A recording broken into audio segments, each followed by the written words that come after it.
بسم الله الرحمن الرحيم الحمد لله رب العالمين بارئ الخلائق أجمعين باعث الأنبياء والمرسلين ثم الصلاة والسلام على سيدنا ونبينا وحبيب قلوبنا وطبيب نفوسنا وشفيع ذنوبنا أبي القاسم المصطفى محمد اللهم صل على محمد وآل محمد وعلى أهل بيته الطيبين الطاهرين المعصومين المكرمين المنتجبين لا سيما بقية الله في الأرضين روحي وأرواح العالمين لتراب مقدمه الفداء ولعنة الله على أعدائهم أجمعين إلى قيام يوم الدين. For the hastening the return of our Imam, let's recite the salawat. اللهم صل على محمد وآل محمد. For his health and well-being, let's recite the second one louder.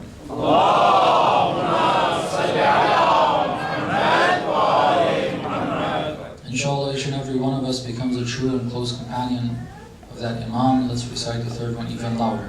اللهم صل على محمد وآل محمد. We thank Allah subhanahu wa ta'ala that He's helped us with all His blessings and bounties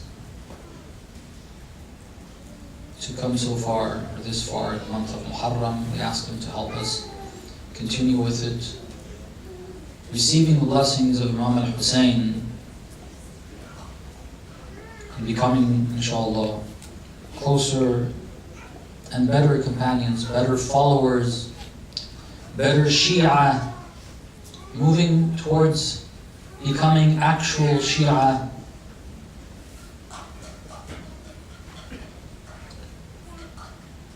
By the end of, inshallah, these 10 days or 12 days that we are commemorating, inshallah.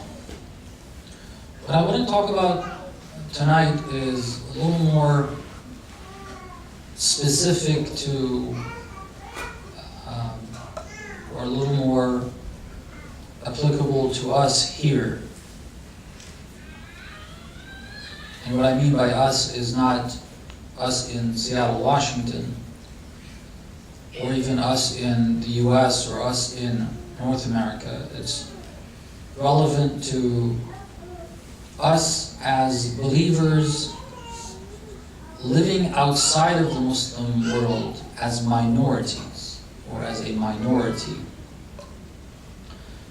Living in the context where the general culture that we are living in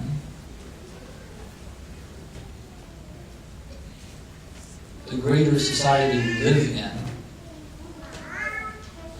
is a society that follows the rules of kufr. They disbelieve. Their way of life is different. And we live as a minority in these countries, be it the US, Canada, Central America, Latin America, Europe, Australia, different parts of the world. We struggle. We have come here. I don't want to address the reasons why we have come here. Some have had better reasons to come. The initial motive has not necessarily been a very good divine reason. But for whatever reason we have come here, we are currently here.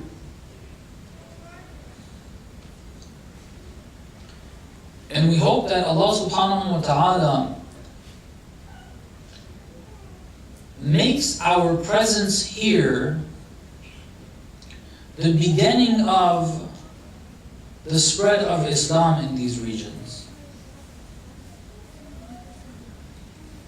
Islam is going to start wherever it's gone. It started in the initial stages of it, in the birthplace of it, in Mecca. It was a minority. Then it grew. Tashayyuh, after Ashura, we mentioned it started with 3 individuals following the Imam Zainab. But it grew. to large numbers. Right now we're minorities. We hope that Allah subhanahu wa ta'ala, allowing us to be here, bringing us here in a sense, the reason is not for us, God forbid, to leave religion, to leave the way of the Ahlul Bayt, leave the way of the Prophet, abandon Islam, but rather to be so strong and steadfast, to not only be able to preserve Islam within our family, and within our current predominantly immigrant communities and community centers, but to be like a star in the dark night, glowing, or more so like the moon, instead of just being that, waiting for the sun to reveal his face, the Imam of our time. Hopefully, we're able to reflect his light so much so that we're able to illuminate these regions, bring people,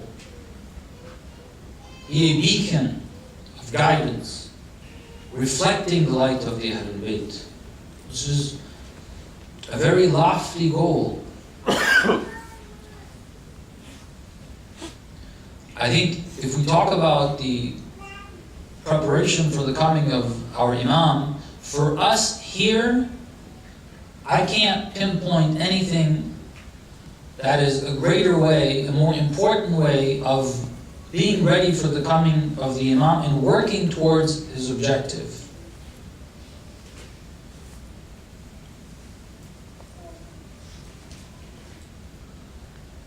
That should be the way we see the future.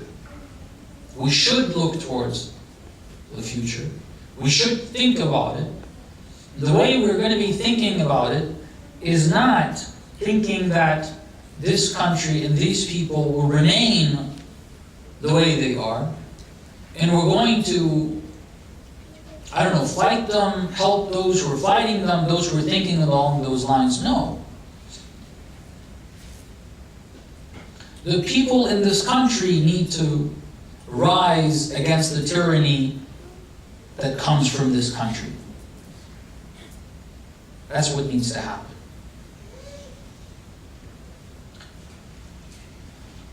It's very lofty, it's very difficult. We're having trouble in our communities keeping our second generation. We have not, as far as I know, or we've barely maybe made it to the third generation in some areas. Very few areas. We're barely through our second generation. And everybody's talking about losing that second generation.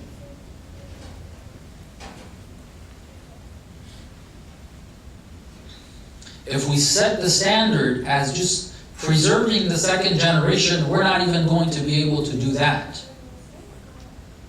But if you set the bar as bringing other people in, then the least you're going to be able to do is preserve a larger number of your second generation, and you're going to bring a few people at least in, actively, not just those who have come in through the work of others, through the spread of Islam, because of, for example, the Islamic Revolution, which brought in a lot of people throughout the world, not just in this country.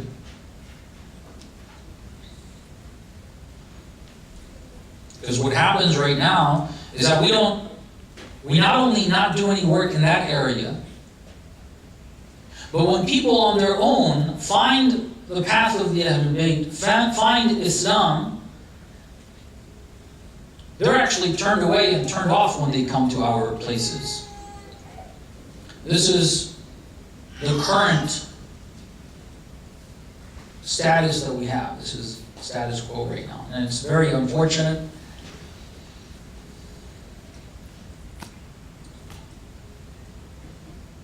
Right after the revolution, the spirit of Islam, the spirit of Iman, was so strong that these ethnic barriers, language barriers even, cultural barriers, were not obstacles for people to come together, especially looking at people coming to Islam, people who are already there, people who are thinking about it, coming in. It was very welcoming. I didn't live during that period. I've heard a lot and I've seen footage of it. But now, whatever center I go to, we don't see that. That's not the way we are. So back to the main topic. We want to be such that not only are we strong enough to preserve our own religion, preserve our faith, and I will add, increase it. Increase it. Nobody remains static. You're either progressing or you're digressing. You don't have a pause button where you can continue with life, press that button, preserve your religion where it is, and worry about life, worry about making money, worry about spending it, worry about vacation, worry about looking good, worry about the devices, worry about all these things, and then we keep our religion. No, you're either declining, you're either going down, your spirituality is, God forbid, decreasing, or you're increasing.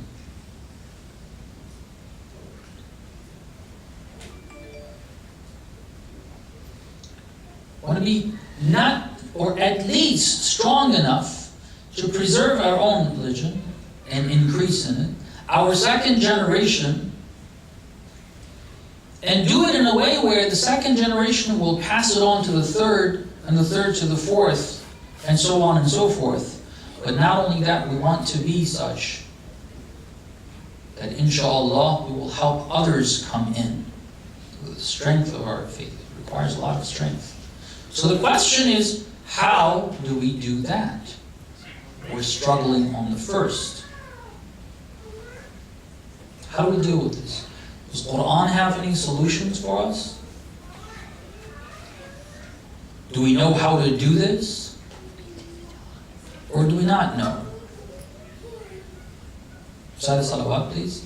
Allahumma salli ala Muhammad wa ali Muhammad. Let me emphasize this. Maybe I didn't make this clear. Because when we put these together and we get to the part about bringing others or others coming in to the religion, the thought process of some who have perhaps thought about this before or they've heard about it is outreach, talking to people, trying to bring people in, which is perfectly fine, and it's necessary, don't get me wrong, but that's not the emphasis. Because if what we're emphasizing on right now, if we don't keep that in mind, all of that effort is not going to be very productive, and it may and will, actually, we've seen this, it will not cause people to come to actual and real Islam. We're actually going to start moving and getting wishy-washy about things once we start that procedure. What we're focusing on is the strength of Islam and Iman within us as individuals, and then collectively together, that emanating and with that strength bringing people in. Not just the work that is done, I don't know, producing literature, different works. It's the strength of Iman within that will naturally, actually, bring people in.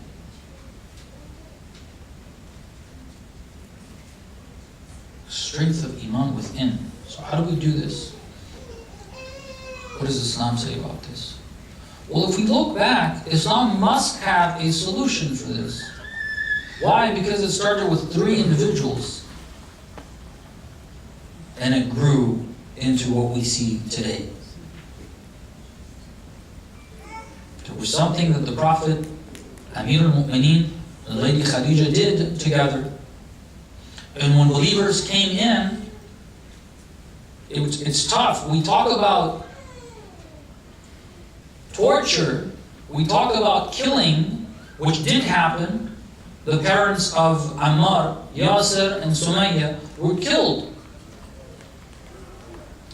tortured to death, which is why the Prophet had the believers that didn't have that support from their tribes, and other tribes were not willing to protect them and defend them. He sent them to Abyssinia, Habasha.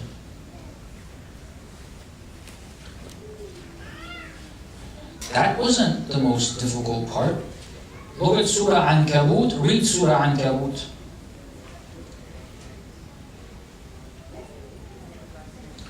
Allah subhanahu wa ta'ala says, Bismillah ar-Rahman ar-Rahim, Alif Lam Ra, أحسب الناس أن يتركوا أن يقولوا آمنا وهم لا يفتنون. It starts with this. Do people think that as soon as they say, we believe, that's going to be it, and they're not going to be tested? They're not going to go through struggles? This is in Mecca. When was this chapter revealed? Not when they were being killed. Yes, there were various pressures that were mounting on those who accepted Islam and wanted to follow the path of the Prophet, wanted to study the Quran, implement the teachings of the Quran, the verses that they were receiving as they went by. But the challenge was not physical force, it's being in a society whose way of life is different. They keep talking to you. They put you down. Or not even actively doing so, telling you things. It's just you feel like you're the odd one out. You like to blend in. Naturally, you like to be praised by others. You like to be accepted by others. You don't like to be looked down upon. They were looked down upon. Ah, look at these guys.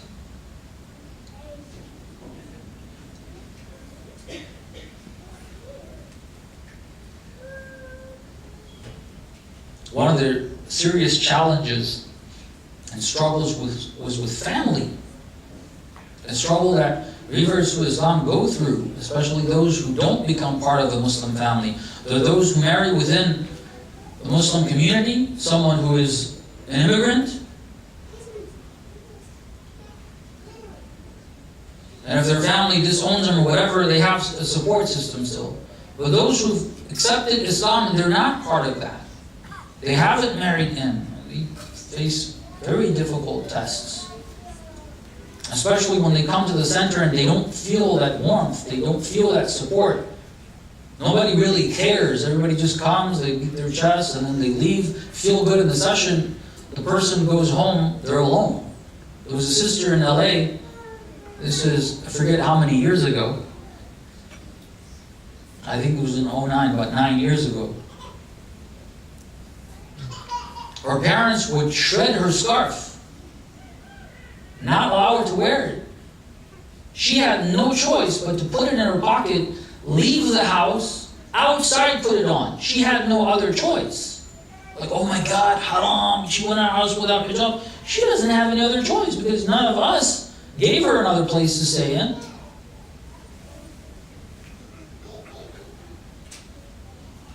She's strong, she's dealing with that every day.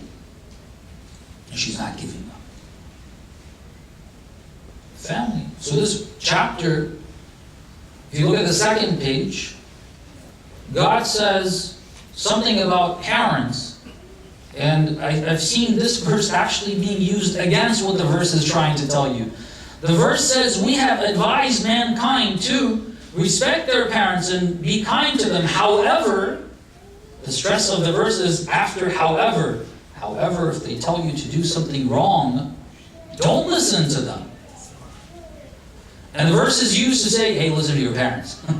That's not what this is for. There's other verses for that. This verse is saying, be careful. Don't let your attachment for your parents, your dependence on them, The support you get from them, whichever of those, for different people is different. Seeing them every day and then they speak down to you, they put you down, they shout at you, they say different things at you, they take things away from you. Every day, don't let that cause you to do something which is wrong.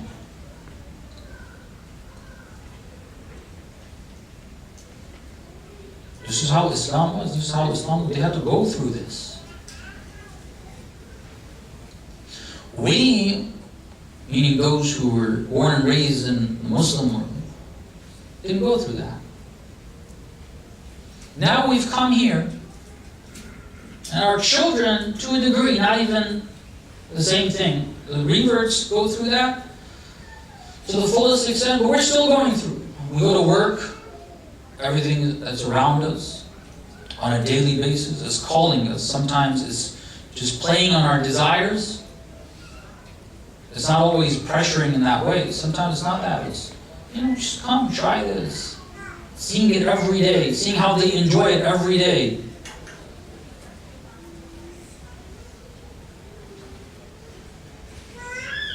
How they're so comfortable, opposite genders, male, female, sit down, chit chat. And I go in, I'm feeling uncomfortable. I was told that we're not supposed to have this, and they are. I'm like, well, it's not a sin.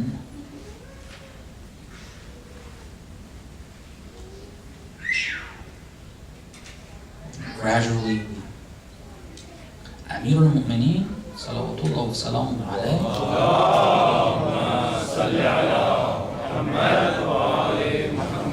He was young, because when we're younger, these things are stronger in us. When you walk in the street, the hadith,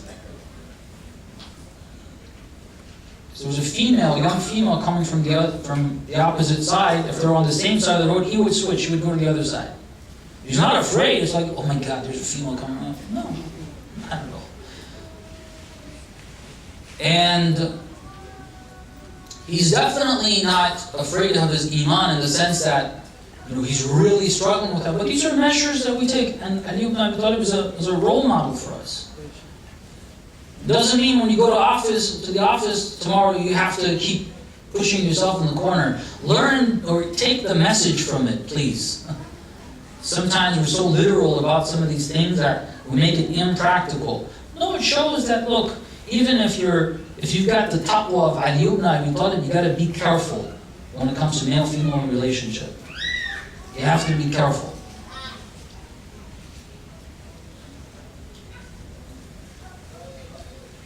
So you go, you see that happening. So there's that external element, and then, I have a nafs too. If Prophet Yusuf said, وَمَا أُبَرِّئُ نَفْسِي إِنَّ النَّفْسَ لَأَمَارَةٌ بِالسُّوءِ إِلَّا مَا رَحِمَ رَبِّي. He was a prophet, I don't know what they go through, but I know my nafs.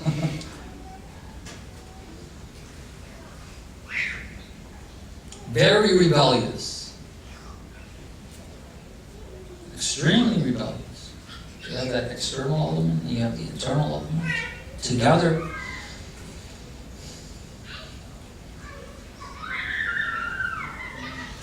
Islam went through that, so it must have a solution. What does Islam say? What does Allah subhanahu wa ta'ala say in the Quran about this?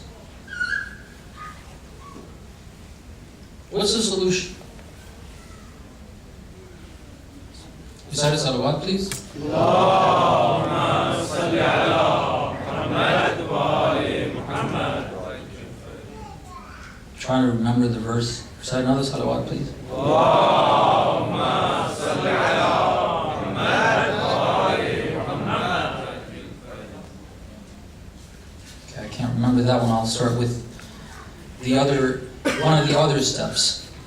Inshallah, we'll get to that. Allah helps us remember the other verse too.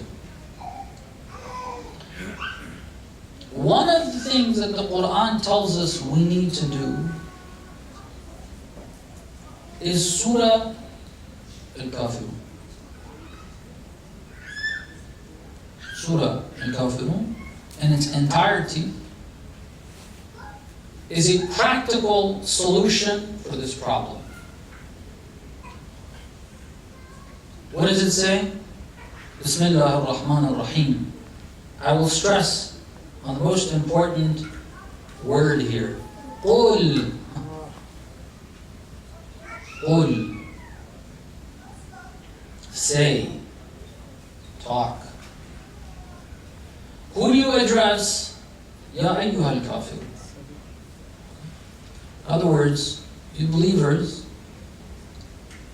the Prophet is told, this is mentioned by so many of the Mufassirin, the Prophet is told to do something, he is your leader, he's being told, not for himself, we're learning from this, we need to do that as well. So say, when it says to the Prophet say, that means all of us need to say. قُلْ يَا أَيُّهَا الْكَافِرُونَ.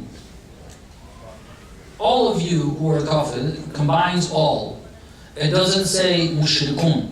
It doesn't say ahlul kitab. It doesn't say Christians. It says al-kafirun, regardless of which shade or which color of al-kafirun they are.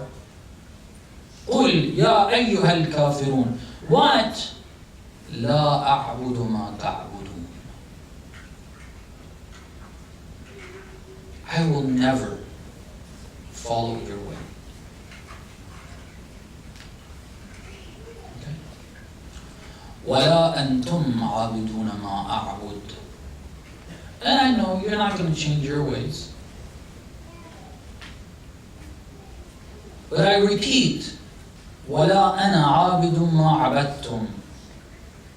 I am never following what you are following. عَبَدْتُمْ is not, let me clarify this. Maybe it's understood in this way, that they worshipped idols, and so the Prophet is saying, we're never going to follow idols. We're never going to bow to idols.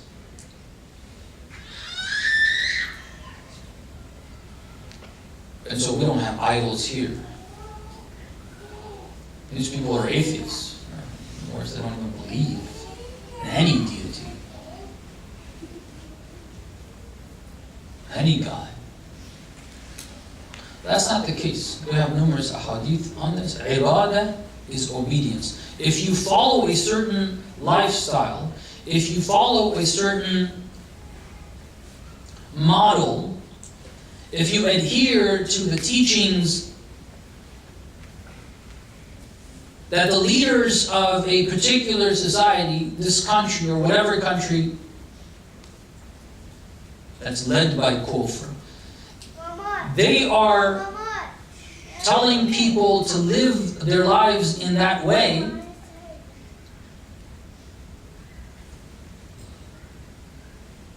what's the reason for them doing it? They are following an elite. That's ibadah.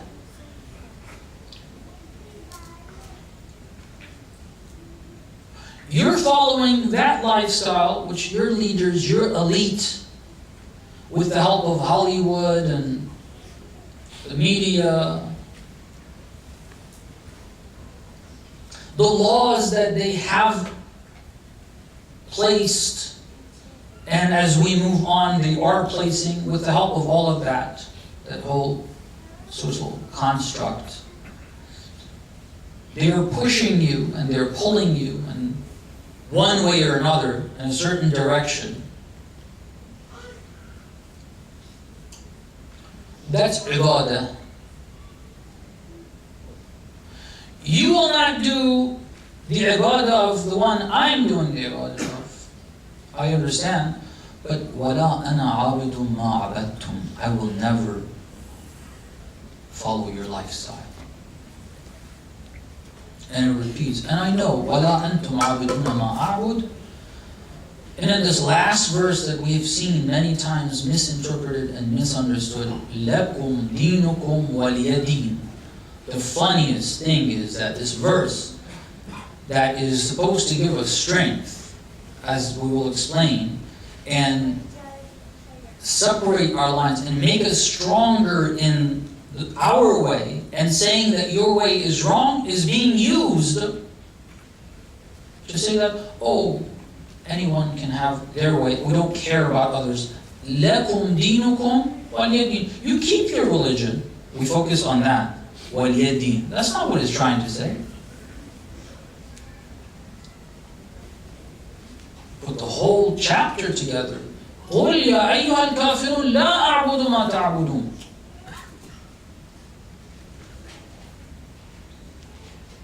Never. It's being mentioned, that's why this is so relevant to us. It's being mentioned when they are a minority. When they're being pressured by the majority, leave your ways, reject God, reject the Quran. Your prophet is a lunatic, he's a magician, he's this, he's that. The ways of your forefathers are better. You want to leave it? Your father was like this. Your grandfather did this. Using different tactics. In that context, the Prophet is told, shout loudly, لا أعبد ما تعبدون.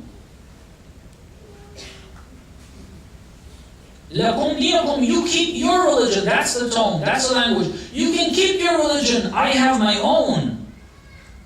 وَلِيَ دِينُ.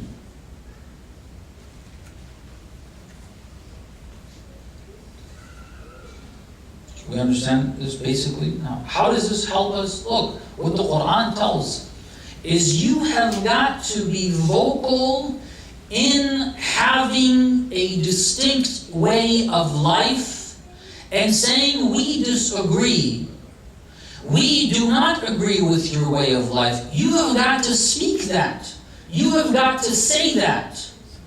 If you don't, you will dissolve in the dominant culture. You'll get dissolved. You can't survive. Because all you're hearing all the time around you is that.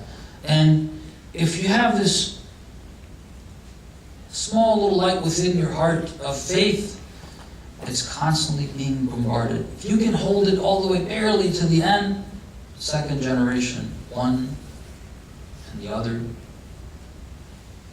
different ages, moving away.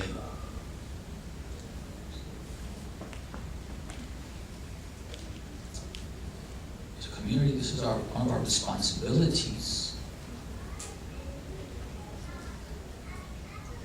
The least we can do, brothers and sisters, is if we don't have the strength, which we should have, and I'm telling you, if we don't, if you're really worried, everybody says, oh my God, what do you do for our kids? Just make, create a school and so on. If you don't learn this, your school will not be teaching what Islam actually teaches. That school will get dissolved in the dominant culture as well. Because the individuals running it are being pressured. They will be, and it's going to mount.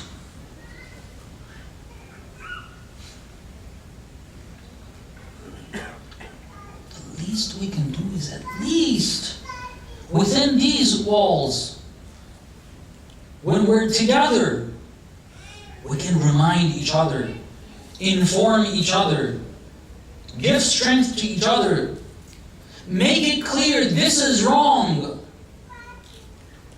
Remind each other. That's the very least.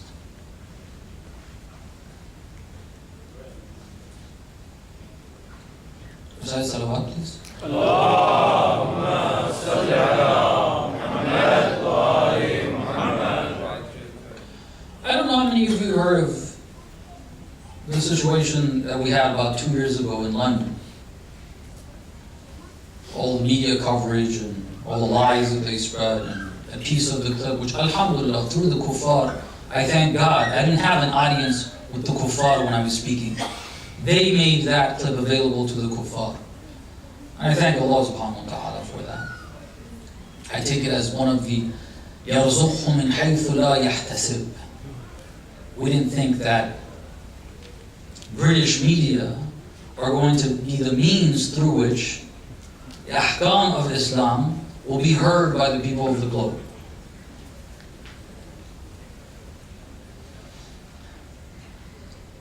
So when that was going on in London, I was at a gathering with a respectable scholar. And they told me, the scholar was like, Shaykhna, you shouldn't be saying these things here. That's for back there. Over here they do this to you. And, he's trying to, out of the goodness of his heart. And it was a lunch that we were having. It was the first day of the campaign. We were having lunch. I had a few more bites. One of the brothers said something like, trying to explain that, no, this is what we need to do. And after a little bit, I said, Sayyidina, with all due respect, you know why I started saying that? Do you know why I made those comments 6 years ago? And thereafter, or then after? The reason was, a few months before then, in a camp with youth, they asked me about homosexuality, and when I explained Islam's view, I saw the second generation was not receptive to it. They didn't like what God has said about it. They'd been affected. I told them, Sayyidina, did you know after the Orlando shootings, a little over 2 years ago, that time was only a few months before then, there were Shia youth coming out of the closet, announcing openly that they're gay? Who's going to answer on the Day of Judgment? If God asked me, I spent khums money on you, the Imam's money, to learn the religion, and go and notify at least in your own circles what I have told people. And because you felt there's going to be a lashback, you didn't say anything. What am I going to say on the Day of Judgment? Who's going to answer to that?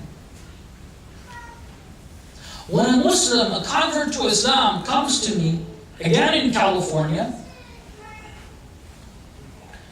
and tells me, I have a question, you just gave a talk about how we need to stand against oppression. I have a question for you. I said, go ahead. He said, well, what if oppression comes from within the Muslim community? It sounded a bit odd. I said, what do you mean? He said, there are only 2 imams in this country that are willing to marry homosexuals.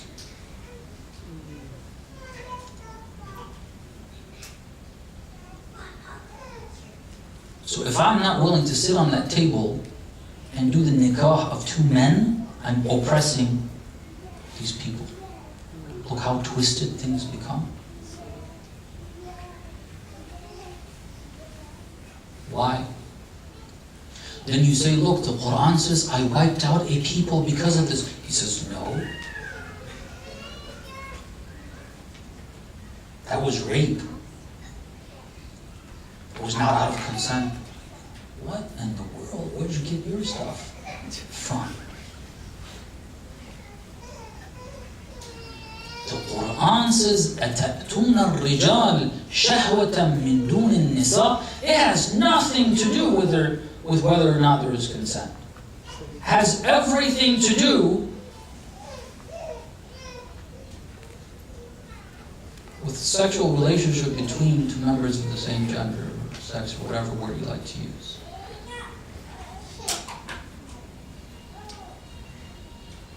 This is what happens if we're not willing to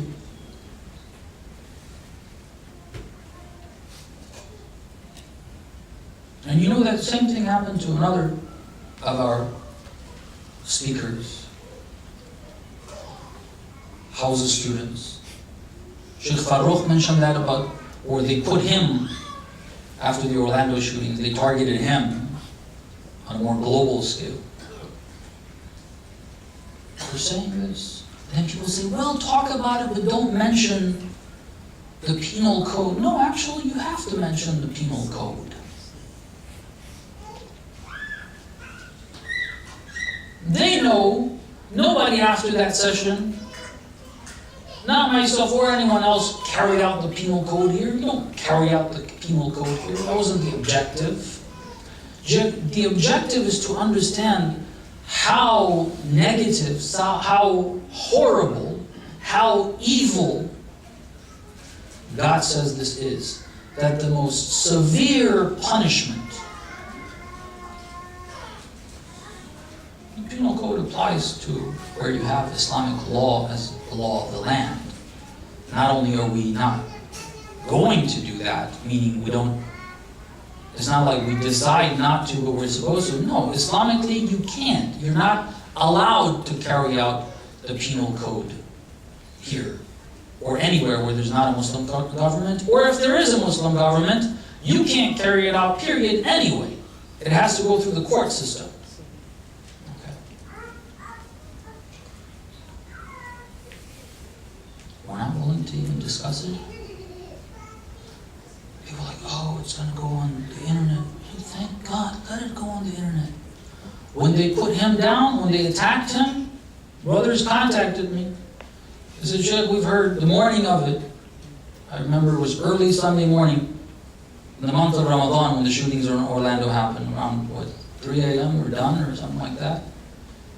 Around 11 or so 11 a.m. I received an email. One of the brothers said, after they started attacking Sheikh Farouk, so we've heard you have similar talks. You want to remove them. Where are they? Where was it? I said, excuse me. I said them for a reason. I want them to be there. No, you don't touch them.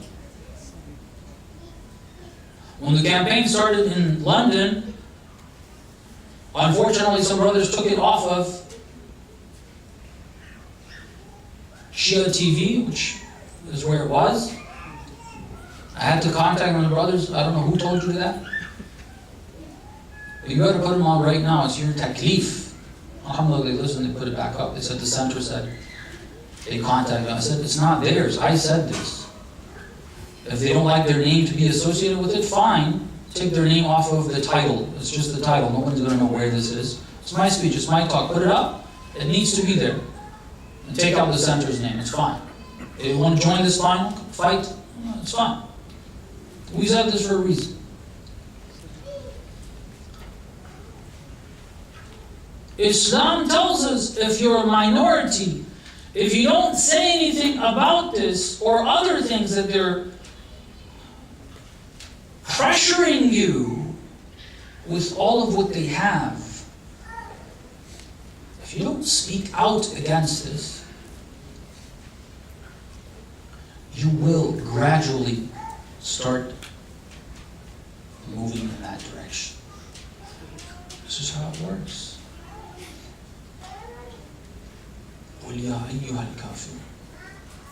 Recite salawat, please. Allahumma salli ala Muhammad wa ali Muhammad.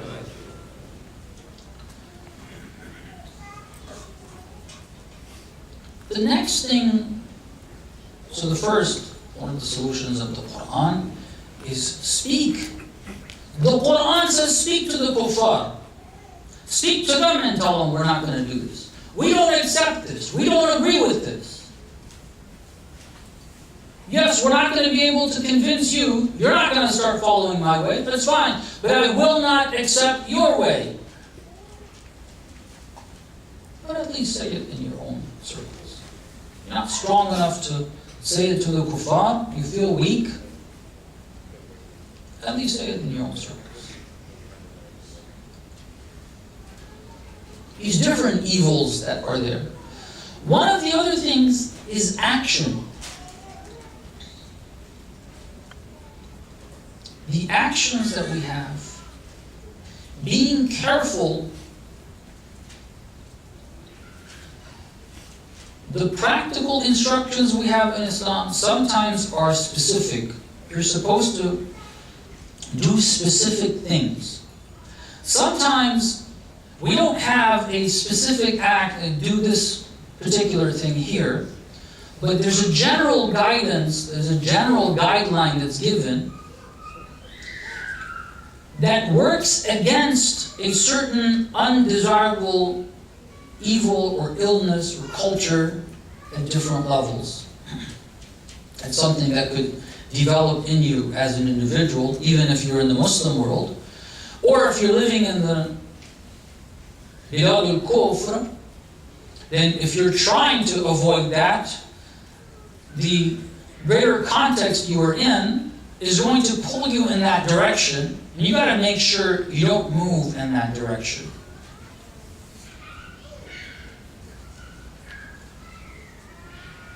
Recite salawat, please.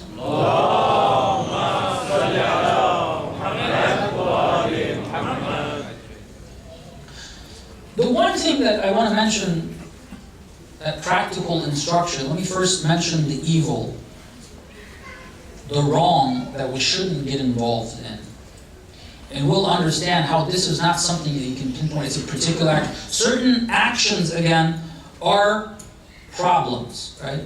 We're told, avoid this. It's haram to get involved with riba, for example. You can't charge interest or usury. Which are one and the same. It's just changing the language to make it sound like it's okay. No, it's not okay. Interest or usury. Don't charge interest or usury. It's haram. Certain other sins, that act is haram. But there's certain things that it's not this particular act. What is that? For example, the one example I want to talk about, and we're dealing with it on a constant basis. Materialism. Materialism. The other term in religious terminology is hubbu dunya. Materialism is hubbu dunya. Okay? That's what it is. Indulging in the dunya.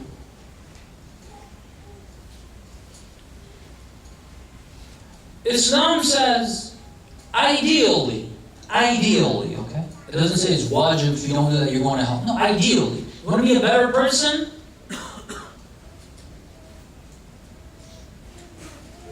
لا يستوي القاعدون غير أولي الضرر. What's the verse? Who has it memorized? Surah An-Nisa. God says, the qa'idun, the ones who are not standing, not fighting, they are not equal. وَالْمُجَاهِدُونَ فِي سَبِيلِ اللَّهِ بِأَمْوَالِهِمْ وَأَنفُسِهِمْ.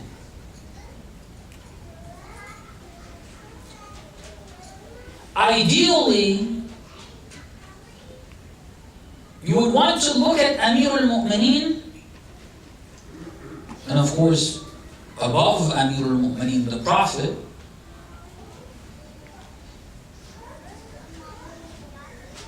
for women, the Lady Khadija, salamullahi alayha, and above her, her daughter, the Lady Fatima al-Zahra.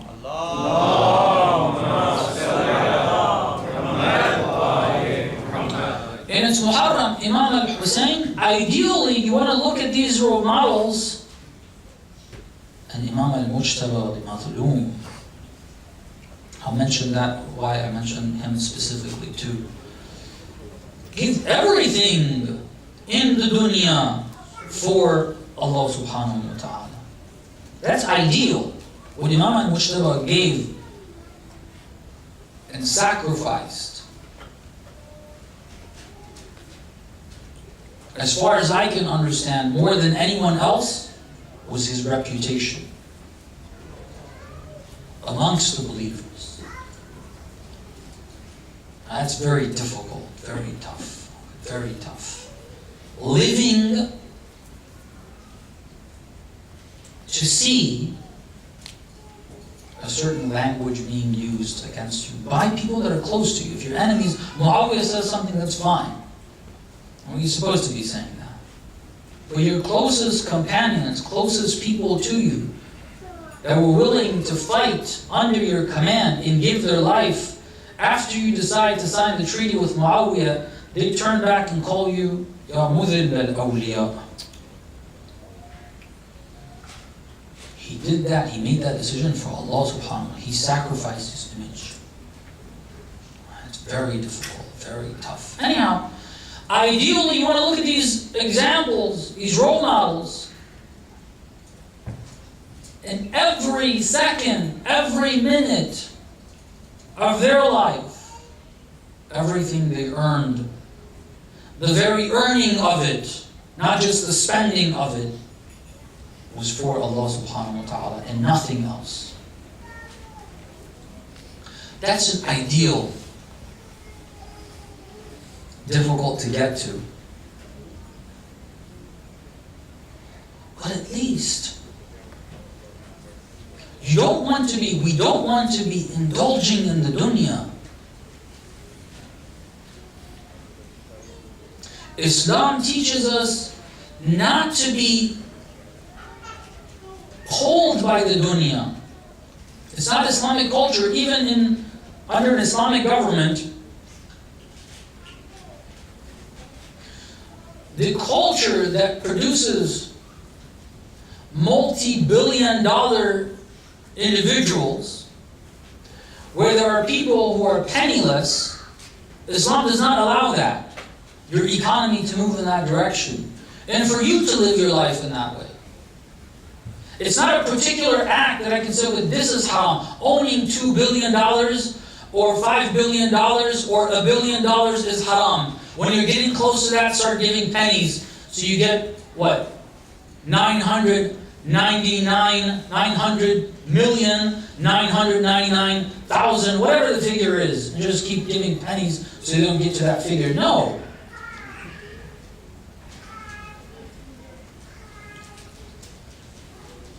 Materialism as a culture, the drive towards capital, being driven by capital, being driven by material desires, material gains, wanting every next thing that's out.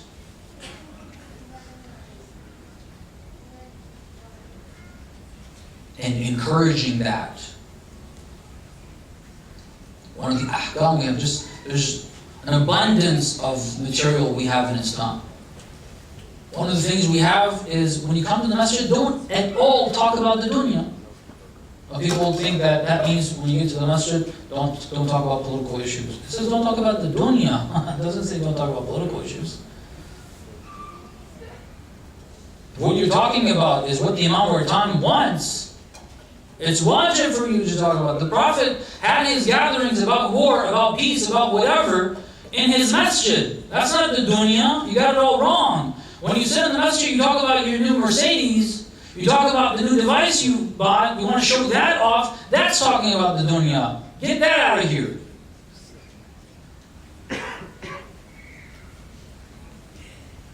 When you want to show off your new Apple Watch, get that out of here.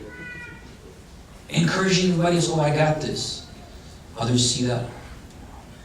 Dad, can we buy this too? Or the dad wants to go buy it himself. And again, see, it's not, you take it the wrong way, like, oh, the Shaykh spoke against the Apple Watch. No, I don't care. You buy an Apple Watch, buy an Apple Watch. Don't indulge in the dunya. If there's really a reason, Mulana has, I don't know if he's got the latest one, but he's got one of the better phones. Is that bad? No, he's got use for it. You get devices that there's a reason. Use it for Allah. Buying it for Allah. Using it for Allah. Not playing games with it or on it for Allah. You don't do that. And maybe there is a game that you can't play for Allah. The point is something else. Don't miss the point. That's materialism.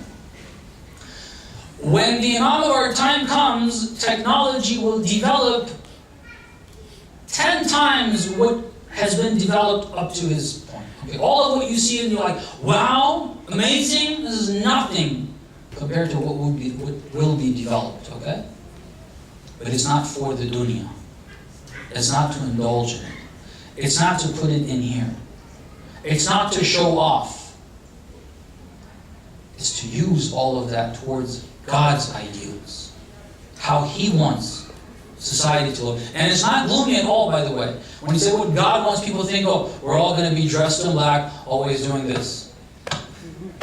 No. In paradise, I heard this hadith from Muharram, but I haven't seen it myself, and he said he hasn't seen it. He quoted some scholar that he heard it from. But it makes sense, and it's really nice too. In paradise, the lady Fatima Zahra salamullahi alayha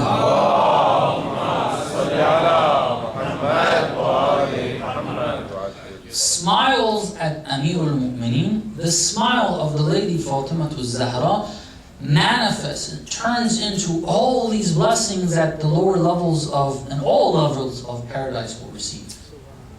The smile of the lady Fatima Zahra. If we start moving towards the ideals that God wants, you're going to be enjoying life so much more, so much more. And you realize why God said, don't move towards materialism. It's all limited. You're fooling yourself. You're pacifying yourself. Here's where the real deal is.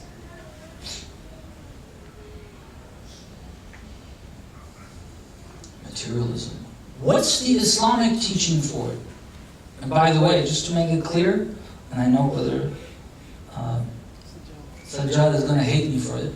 I'm not saying this to encourage you to pay for, get that to 100% or whatever. By the way, you should, okay? But I'm not saying this right now for that reason. The reason is, this is Islamic. Look at many verses, too many. I'll just start with Surah Baqarah. Allah subhanahu wa ta'ala describes the muttaqeen. بسم الله الرحمن الرحيم ألف لام ميم ذلك الكتاب لا ريب فيه هدى للمتقين الذين يؤمنون بالغيب ويقيمون الصلاة ومما رزقناهم ينفقون. It doesn't say give khums. It doesn't say give zakat. It doesn't say this charity here. Generally, ينفقون. Give. This is Islam's solution to get rid of materialism in our hearts, in our communities, and society. Give instead of trying to take and keep.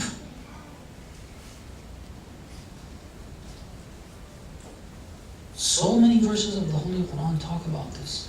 Give, give, give, give. And by the way, it's not only wajib to pay your zakat or your khums.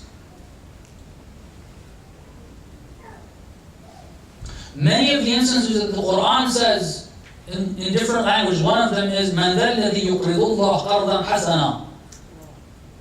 Who's the one that will lend God money? You know what context that's mentioned in? Where people were supposed to fund a war, a battle, pay for weapons. The order was a command, but it wasn't on everyone. If you have, come and contribute. How much? The more the merrier. It's wajib. It's called wajib kifai. Wujub is not a specific amount, and it's not necessarily on everyone. You have more, your amount is more. If you give less, you're holding back, you're keeping those pennies. Allah subhanahu wa ta'ala looks down upon that and speaks very negatively. الَّذِينَ يَكْنِزُونَ الذَّهَبَ وَالْفِضَّةَ يَكْنِزُونَ, keeping it in their bank accounts, just adding.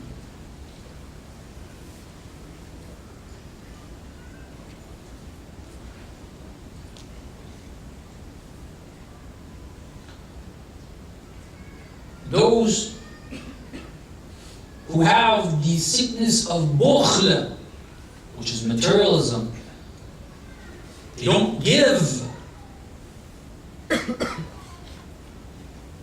وَيَأْمُرُونَ النَّاسَ بِالْبُخْلِ. And if somebody else gives them, like, why are you giving them? They're doing this. Okay, lies. Why are you giving? They have enough.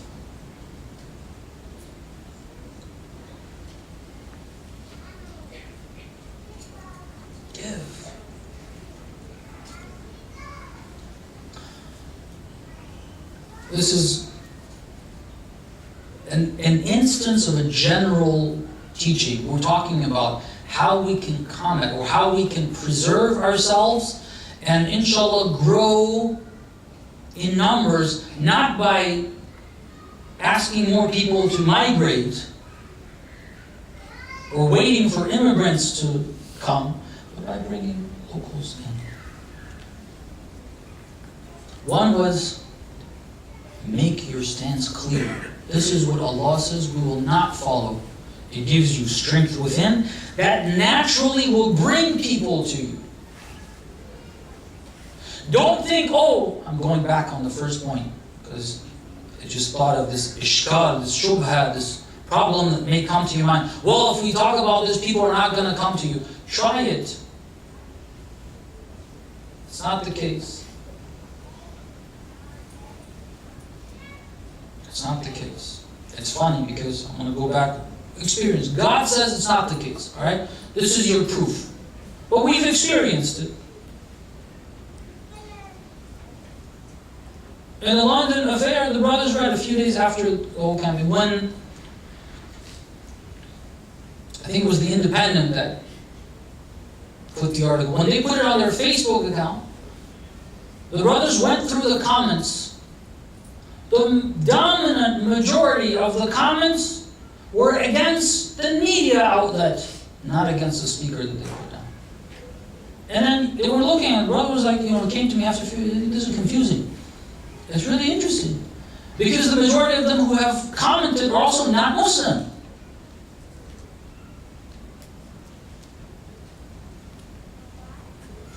And I have a lot of such experiences.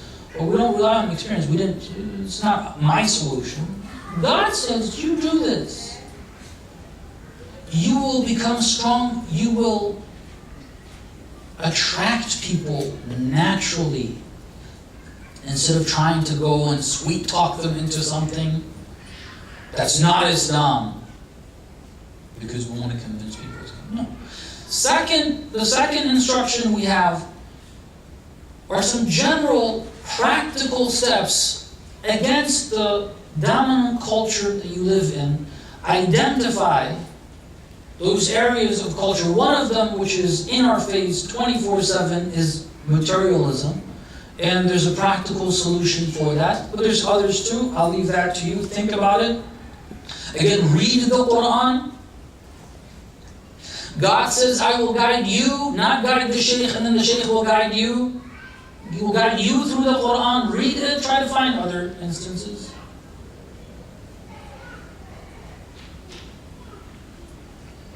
The last, but definitely not least, in fact, it's more important than the first two, is dhikr. What goes on in here, as we normally point to our heads when we want to talk about thinking. It's not in here, as we said, right? No, it's your thought process. Thinking. What you're thinking of.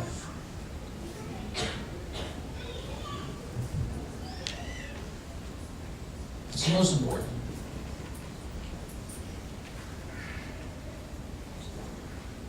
And remembering Allah subhanahu wa ta'ala, dhikr, with the different asma of Allah. That's why we have these different asma. And the different adhkar. And the different du'as. And the dhikr of Ahlul Bayt being part of that dhikr.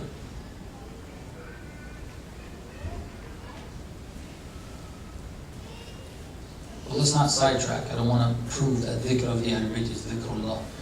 That's something we already understand. The dhikr of Allah subhanahu wa ta'ala. Remembrance of Allah. Remember God. Recite salawat, please. Allahumma salli ala Muhammad wa ali Muhammad. There are numerous verses that can be cited for this. What I want to use is the verse that has to do with prayer. Before that verse, إِنَّ الصَّلَاةَ تَنْهَى عَنِ الْفَحْشَاءِ وَالْمُنْكَرِ, which I'll get to. There's another verse as preparing our minds for the point that we're going to extract from and draw from the next verse. God tells Prophet Musa, أَقِمِ الصَّلَاةَ لِذِكْرِ. أَقِمِ الصَّلَاةَ لِذِكْرِ. If you look at the prayer from the beginning to the end, you can summarize the prayer as the remembrance of Allah subhanahu wa ta'ala. Isn't that so? When you make the intention, even the niyyah, what's the niyyah? قُرْبَةً إِلَى اللَّهِ. Then takbiratul ihram, then surah al-hamd, then surah tawheed, then Allahu Akbar, ruku, subhana rabbiyal azim. Everything that you do there is remembrance of Allah. Even remembering to go to ruku' right now and not to sujood and then stand up is remembrance of God and what He wants from you and doing that. Prayer is nothing but dhikr. Now, the other verse. إِنَّ الصَّلَاةَ تَنْهَى عَنِ الْفَحْشَاءِ وَالْمُنْكَرِ. The effect of prayer, which is again nothing but dhikr, and therefore the effect of dhikr. This is one of the references. There's others. If I can think of, I'll share them with you as well. تَنْهَى عَنِ الْفَحْشَاءِ وَالْمُنْكَرِ. It tells you, literally translating it, it tells you not to get involved with fahsha and munkar. If you remember God, that remembrance of God is a remembrance of His presence, of His lordship. And when sin presents itself to you, at least a little more difficult to engage in that sin if you're remembering Allah subhanahu wa ta'ala. You've heard the story? There was a lady who was a widow, her husband passed away. She had children. She was struggling financially.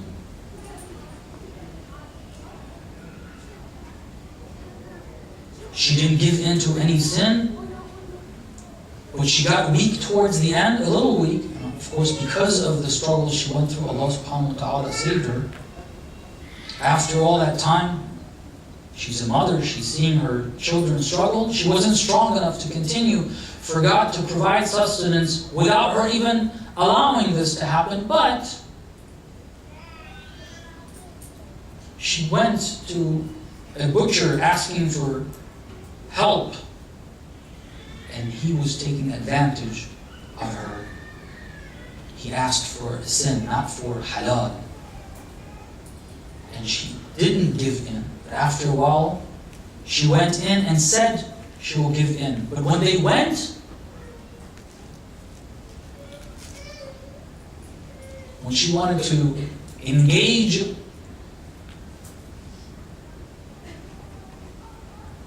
in undressing herself, she was shivering. Allah subhanahu wa ta'ala saved her because of all the man saw her. Why are you shivering? She says, God, I know this is wrong. That caused him to feel ashamed and helped her.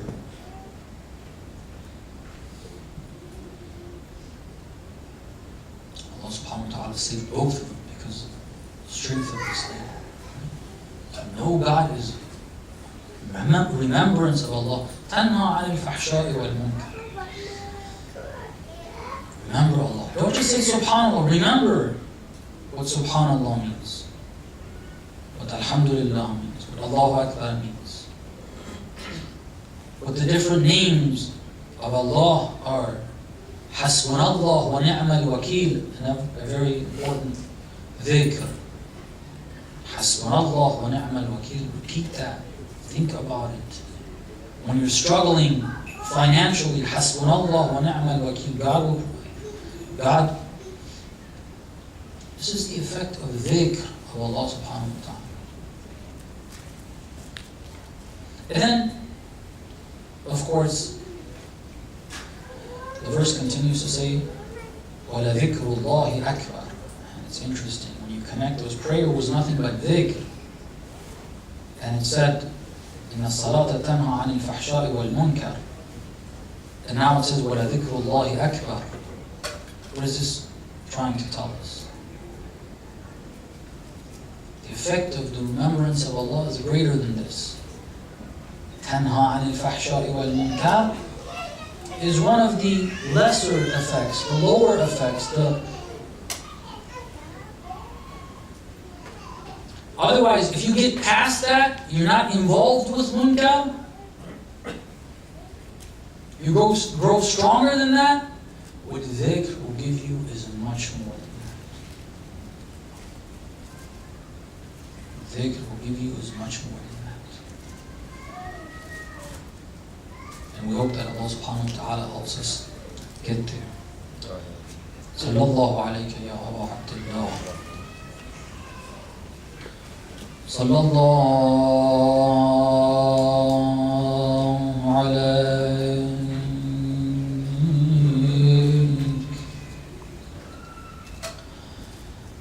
ya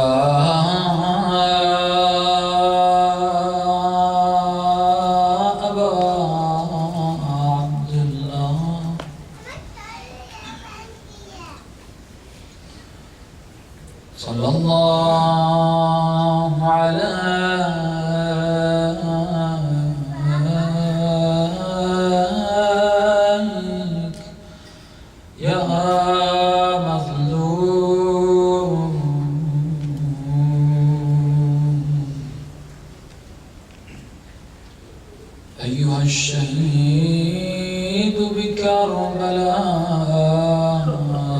عطشان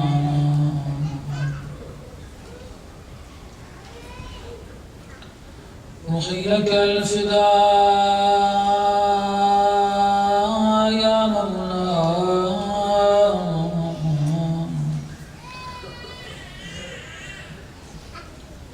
يا أبا عبد الله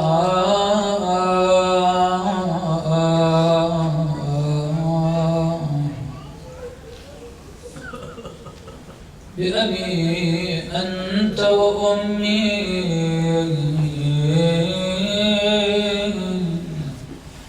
ونفسي وأهلي ومالي وأسرتي.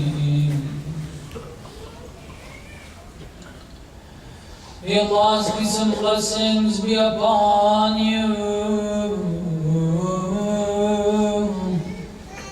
my beloved Imam al-Hussein.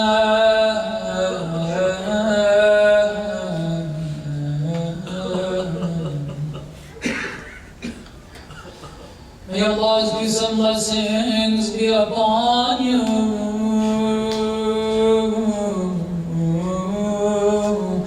my beloved oppressed Imam.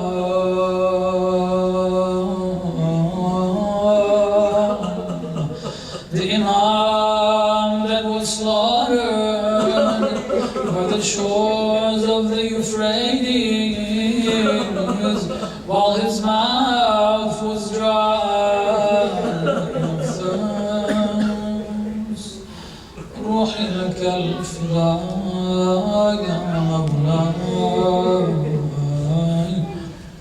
Tonight is the night of Ali al-Akbar,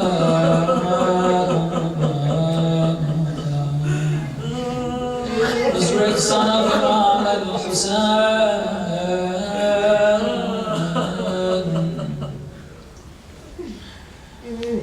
When you go to Karbala, Ali al-Akbar is buried beneath the feet of Imam al-Hussein, which is why you have the shape of the gharib different than the shape of the gharib of the rest of the Imam.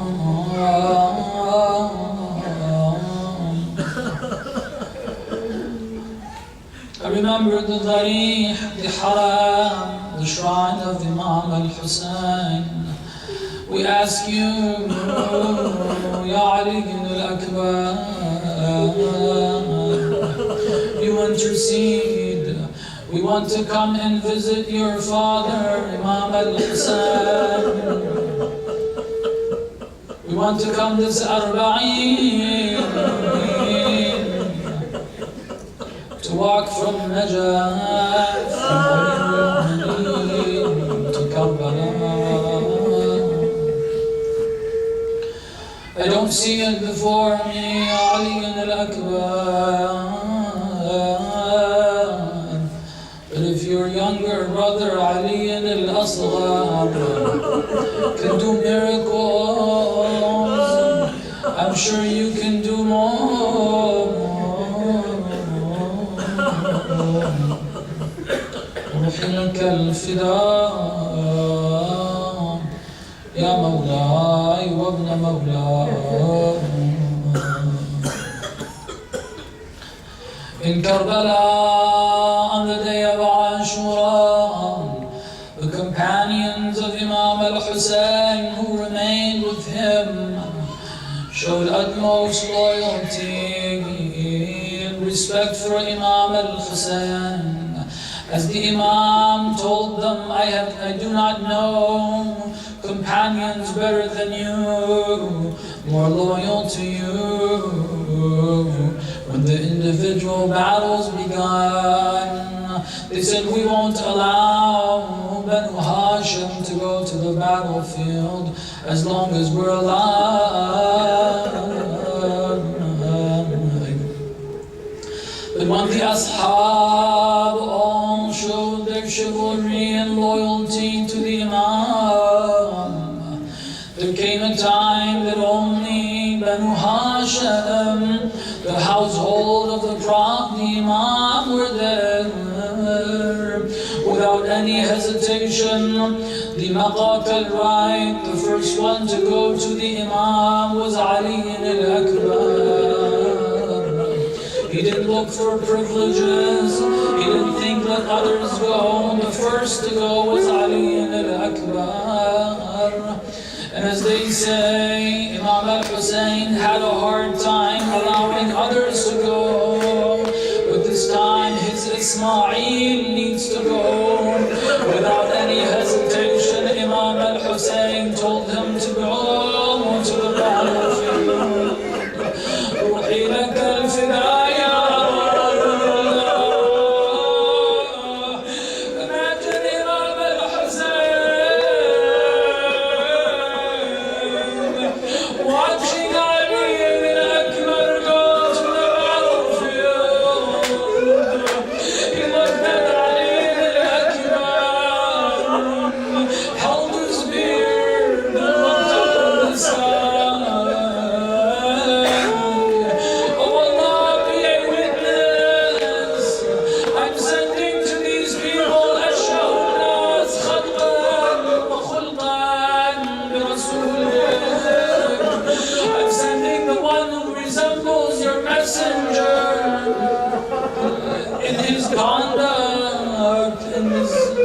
features.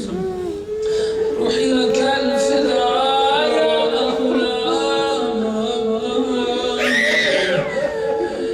Ali al-Akbar does not only resemble his grandfather in his name, the name Ali. Obviously, he's the grandson of Haydar. He put up a very strong battle. In the midst of it, something has been narrated in some books. They say Ali al-Akbar fought strong, but he started moving towards the camps again. He came to the Imam. He told his father, Ya Abati, al-Atash qad qatalani.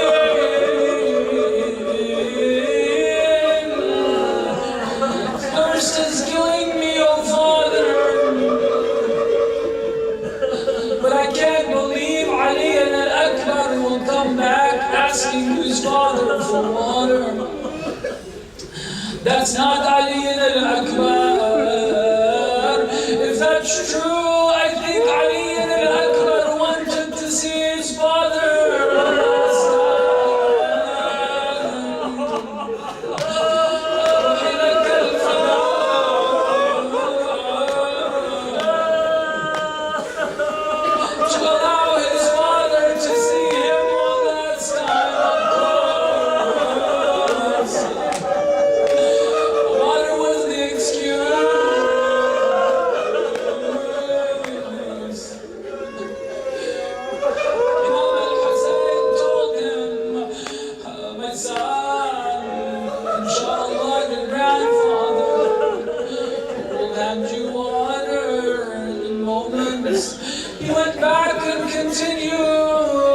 لعنة الله على القوم الظالمين. I don't know what made it Ali al-Akbar, but the history books say قطعوه عربا عربا. They cut him into pieces.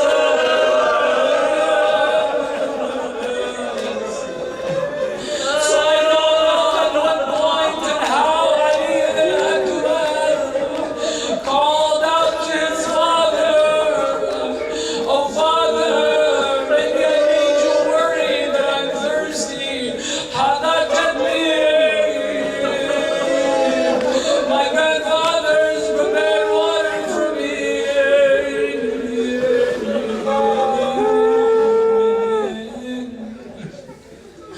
Say Imam al-Hussein ran towards his son Ali al-Akbar. I don't know what Imam al-Hussein saw, what the body of Ali al-Akbar looked like, but they say Imam al-Hussein raised Ali al-Akbar. He put his face on Ali's face.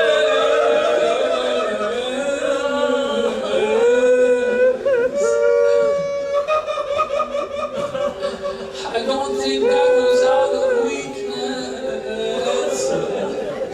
Imam al-Hussein was so proud of Ali. You serve God well, I'm proud of you. Oh Allah, accept this sacrifice.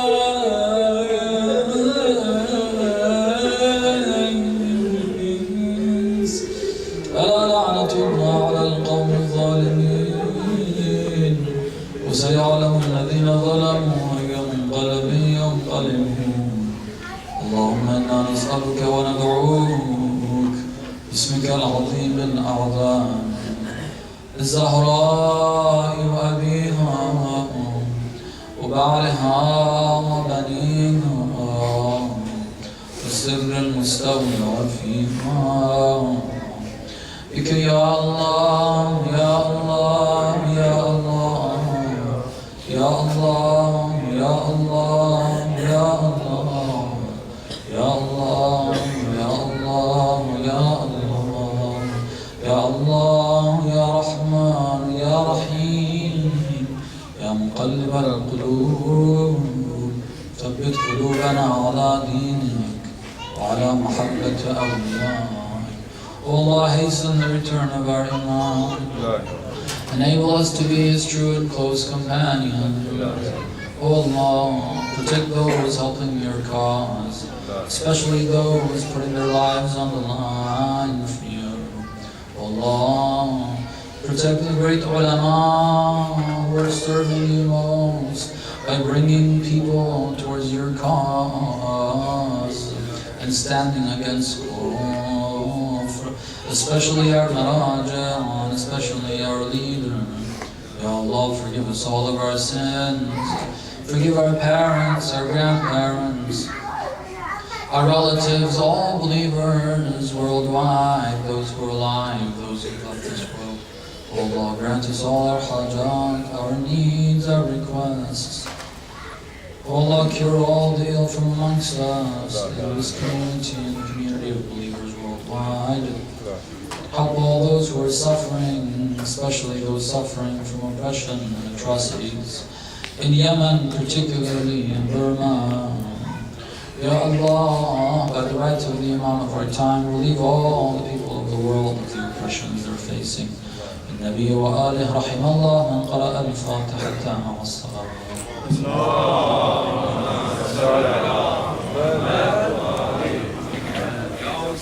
Ya Hussein, Ya Hussein, Ya Hussein, Ya Hussein.